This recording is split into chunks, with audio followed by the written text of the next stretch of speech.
This horse. If you are interested in horsemanship, you should ask Margaret. I don't think Woodchuck got ridden today or worked or anything. So if you are feeling like you want to lunge him and maybe even get on him, as long as you can do it without too much intervention from me, just ask her what the scoop is, because I don't know for sure. Just ask her what the scoop is, because I don't know for sure. I found one dead one, but Crash has come home and has babies this year, the sparrow. So let's just ooze our way down here a little bit further. Good. Good. Just always be thinking seat, legs, hands. Okay.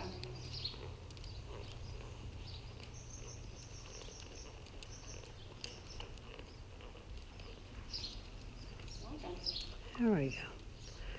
Good. You know, and he's walking better for you than he was on the line, like, which is nice. I mean, I was serious the other day when I said that I feel like we're boring him. Yeah.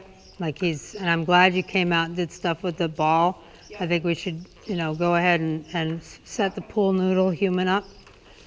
And did I send you the Instagram video of that? No. I was scrolling through, you know, I got recommended a video of whatever walk on.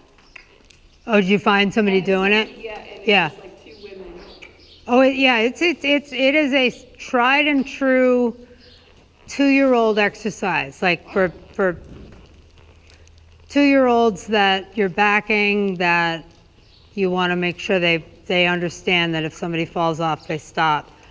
And people have used all kinds of different things to do it with, but I do find that pool noodles make a superior scarecrow. Well, they called her Ellen. Ah, that's so funny. I can't believe I didn't say that. Oh, was it Torgerson? I don't know. Pinto horses? Every horse in the video is Pinto? It was just one horse. I don't think it was Pinto. Because the Torgersons I know do it, and they're all over the internet. There's 4 sisters, okay. I think, maybe 3, and a mom, and they're young. Yeah, they seem probably in their like early 30s, maybe. Oh, yeah, the youngest one is 14 or 15, or was when I first encountered them. But I have been so impressed by their training techniques, and they stand a very nice stallion called Rose to Genesis, I believe is his name, and he's a homebred. There you go, leg, seat, sitting to that outside seat bone. There you go, good. She rose to some terrible form of internet infamy last year because she had a windswept foal. One of her mares. I don't know if you've ever seen that. No, what is that? It's where they're either due to a bad positioning in the uterus or a very difficult labor. It's where honest to God, it looks like the hindquarters are on backwards. It's the most awful thing. You know, the hocks bend the wrong way, the stifles bend the wrong way. Usually their whole hip and pelvis is like hard to the left or hard to the right. And a lot of times they can't stand, and the vast bulk of them get put down at birth because it's really severe and sometimes bones are broken. But with the kind of technology we have today and the better imaging, more and more of them are, because it's not genetic. So there's really no reason not to tend these babies. And they elected to, very nice, they elected to tend this baby, and he is a gorgeous young man now. And everything's in the right place, and you'd never know it. I'll send you their video so you can, because I know I've seen them before using them. but it's one of those old, honest to God, it's like a cavalry thing. You know, when they couldn't afford to have people getting hurt breaking horses, and particularly breaking mules, who can be quite refractory. So teaching, that was an honest to God trip. Yep. You goofball, you have 4 legs. All right, so go ahead and post at the walk. Good. And keep him walking. 'Cause the second you start doing stuff, he starts slowing down a little bit. Keep that get up and go that you had. There you go. Good.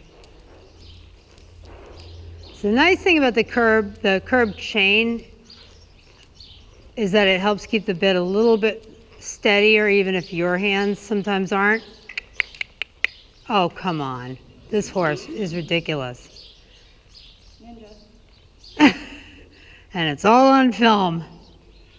This is going to be very graceful. He is the strangest dude. It's like he views the indoor as his private. He's a camel. Yeah. And boy, can he flex those stifles. Holy Moses. You should teach him to park out like that. You could probably climb on him from the ground. All right, let's move a little bit further that way. Let him get a good look at my car, because Ginger's in the car and she may pop up unexpectedly. It's not Cody. So steer him right into that rail. Like, oh my God, what's that puddle? It's a puddle of doom.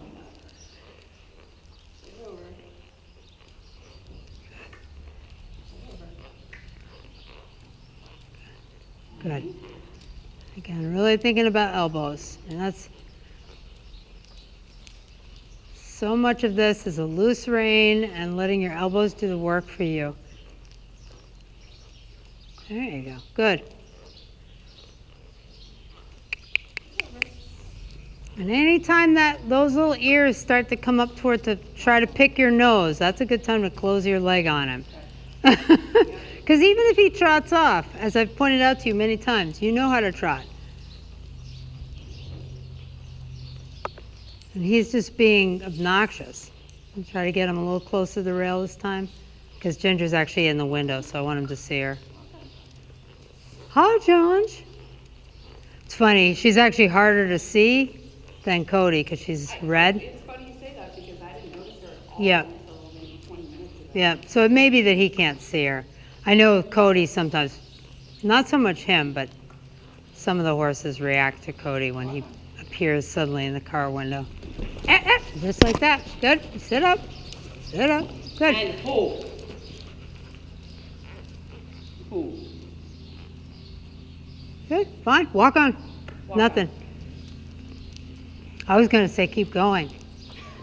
Honest to God, that's where we got to start. That's got to be the next aim, is that when he bolts on you, you've got to make it clear to him that, okay, you want to canter? Let's canter, just like we've done on the line. And for a second, just for a heartbeat, and I'm so glad I have the video running, you clamped up, and then you stopped yourself. You took a breath, some part of your brain, but you also used the horn, which is that, you know, you gotta use every tool you've got. And then you thought about it, and I wasn't sure whether you were going to stop him or make him go. And I was about to say, oh, just give him a big kick. But I'm glad you know, either one is good. Like, if he's bolting and you say, okay, let's keep going, because and he stops, it's a win either way. Because when they are bolting, and no matter what speed they're bolting at, and as I said, we used to have a school horse that could bolt at the trot and could scare riders badly because she wouldn't stop. And you wouldn't think that would be scary until you've done like 45 laps of this ring at a trot. There you go. That was one of the reasons I was asking you to really get on him as he's coming through that corner, because he was looking for trouble. And then he found some, and then he was naughty, and then you sat through it, and you're both fine. You have this huge advantage that he's actually comfortable to ride. Yeah. Like my horse Pudgy, he's just so hard. He's harder to ride because if he does something bad, he canters like a mule. Honest to God. It's just every hoof beat feels like it's going straight through your skull. So take a minute to trust him again, let that rein out a little bit. You you did a quick shorten up on him, which was good. It was quick, it was not savage. Good, and relax your knee. And he's already looking for trouble again, so go ahead and thump him. If he canters off, you know what to do.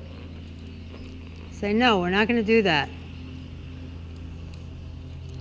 This would be the kind of thing where I'd be inclined, if I were on him by myself, is I'd be riding him in this corner and tapping him with the whip and startling him just a little bit, just to make clear that, just because my legs don't work as well, but for you, just giving him those little taps, say, okay, I know that you did something naughty here. It was unnecessary, and we didn't have to do that.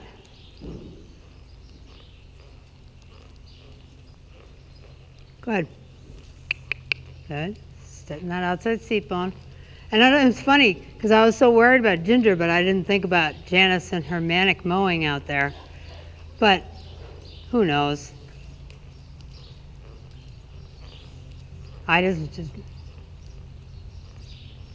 The funny thing about it, and I'm going to look forward to seeing what it looked like on video, is that I think his ears were forward the whole time. Which, well, you know, it's like some horses bolt and they think that you're going to think it's fun. Good. Do you know what I mean? Like Chicago was like that. Walk on. And he was always very surprised that, He's a leading rein, and yep, there you go. More leading rein next time. Particularly with a curb on, I think you're going to find the leading rein has a lot more punch to it.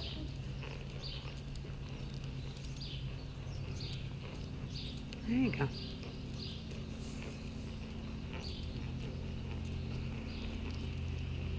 And he didn't bolt per se, as he just would get really strong, but then he'd buck, and he'd buck and buck and buck, but not, it was like a porpoise.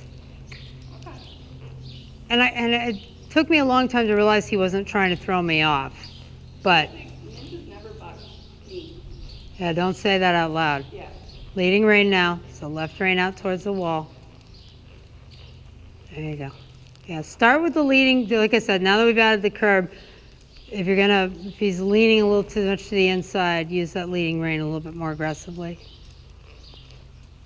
All right, let's go ahead and trot. And if he picks up the canter, that's fine too, but just try to think clearly in your mind what you want. So we don't want to create a bad habit, as much as that was adorable. It's nice and slobbery. Good. Good. Sit a bump. Without stopping him. Trot. And trot.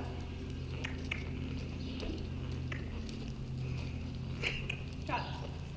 You would never know this was the same horse that was running away with you 5 minutes ago. Hey, get up there.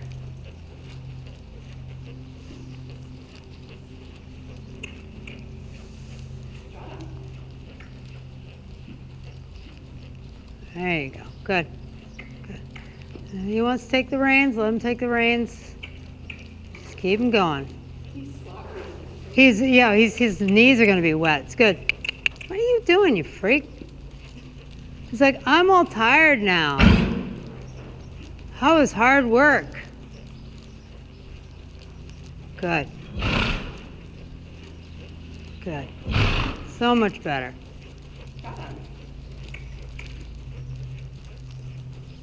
Now being mindful of where that puddle is. Let's stay on this same 20-meter circle, but let's start inching our way up towards the middle of the ring. So I don't want you cantering through that circle by accident. There we go. Now leading rein to the outside, so he's not falling in. A little bit more weight to the outside. Good. Oh, of course, there's the poop to avoid. Ninja, you haven't given us many options here.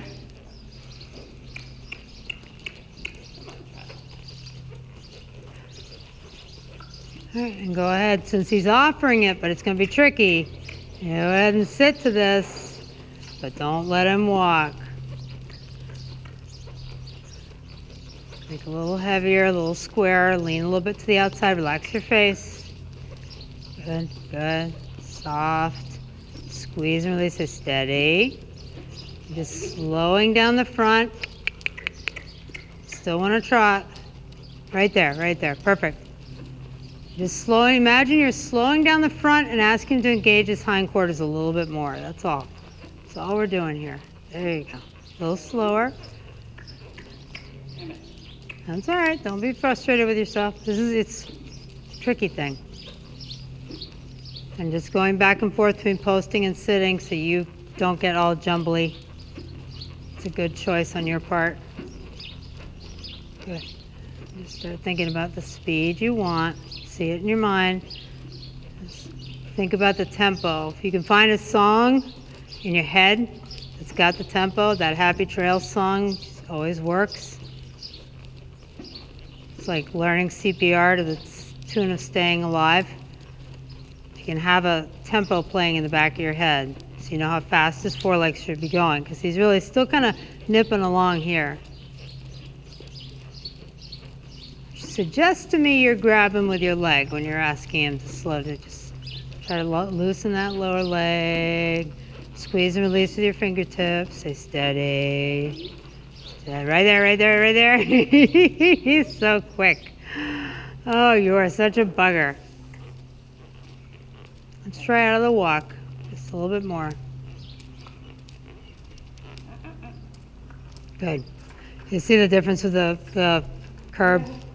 It's pretty remarkable, but it can also make this bit much more harsh, which is why I wanted him to be in it without it first. Just really slow. Steady. Steady. Steady.